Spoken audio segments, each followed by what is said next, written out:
So good morning mga boss, mga master, no. Update dito ta sa ato ko silky chicken. Pakita na ako diri ang silky chicken ug unsa nay status karon. So ubanta ninyo, tara, bye-bye.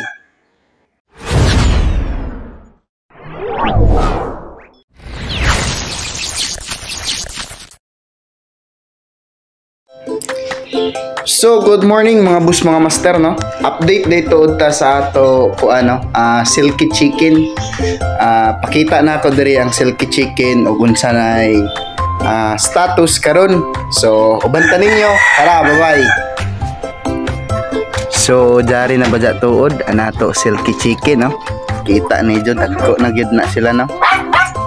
Ang pinaka good news aning nga update sa ilahan, no, nanatay production, no, makaproduce na ta ani sa ila og piso or sisiu. May production na po tayo niyan, ha.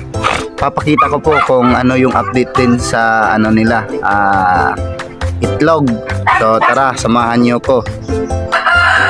So ayan yung incubator ko nga pala, or anako day incubator tong niagi, no. O ma-backtrack pa ninyo tong ako mga past na mga video. Mao ni ang ako first na incubator nga DIY nga gihimo. So update niya buhi pagyapon, good running. Kung gigamit gani na siya sa baboy, gihimo na siya og incubator pud sa baboy.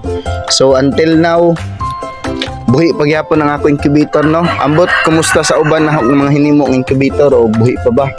So mao na ni ang update sa itlog sa ato silky chicken, no, or gitawag nga pukchin or Chinese chicken. So naana sila 5 ka itlog, mga boss, mga master. So paabuton lang nato ni sila og 21 days para mupusa.